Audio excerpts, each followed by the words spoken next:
Sa paglalakbay ng tagapagbantay, papalapit siya sa kanyang unang tunay na pagsubok.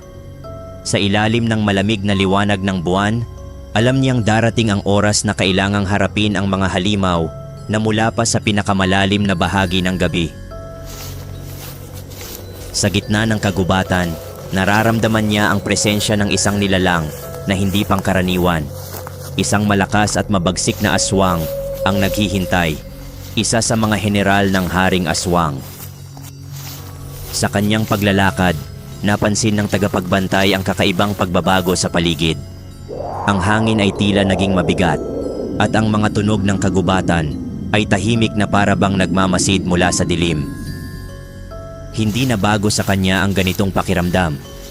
Sa bawat hakbang, alam niyang hindi siya nag-iisa. Pinagmasdan niya ang paligid, naghahanda sa darating na laban. Mula sa kanyang balikat, hawak niya ang espada na kinuha niya mula sa kapatiran ng liwanag. Ang espada ay naglalaman ng kapangyarihan ng liwanag, ngunit hindi niya palubos na nagagamit ito. Mula sa mga anino, unti-unting lumitaw ang isang nilalang, ang unang general ng Haring Aswang. Ang kanyang mukha ay nababalot ng puot at ang kanyang katawan ay puno ng mga marka ng sumpa. Ang kanyang mga mata ay pulang-pula at ang kanyang mga ngipin ay tila mga pangil ng halimaw. Siya ay isa sa mga pinakamatapang at pinakamalupit na mga aswang, isang nilalang na ipinanganak mula sa kasamaan. Ikaw na ba ang pinili ng liwanag? Isang hamak na mortal lamang. Walang halaga ang iyong kapangyarihan dito. Alam ng tagapagbantay na hindi basta-basta ang kanyang kalaban. Huminga siya ng malalim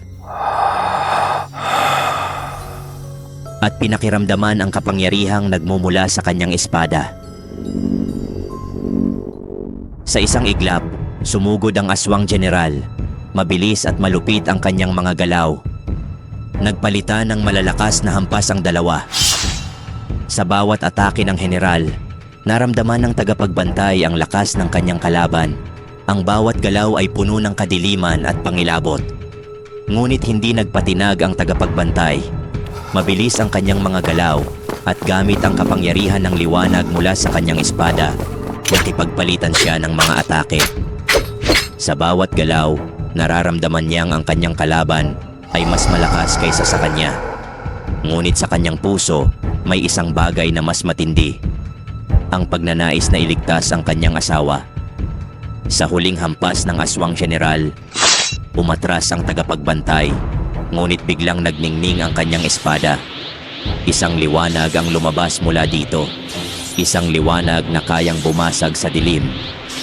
Ngunit sa huling sandali, tumagos ang liwanag sa katawan ng aswang general. Ang kanyang mga sigaw ng galit ay naglaho at unti-unti siyang natunaw sa kadiliman.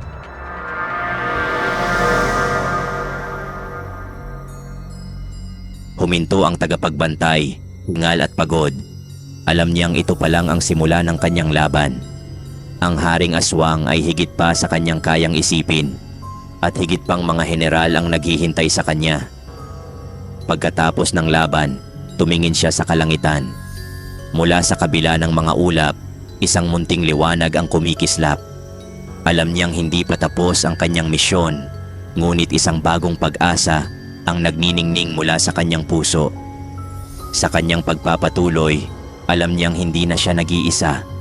Sa bawat hakbang, dala niya ang liwanag ng kapatiran, handa sa mga pagsubok na darating.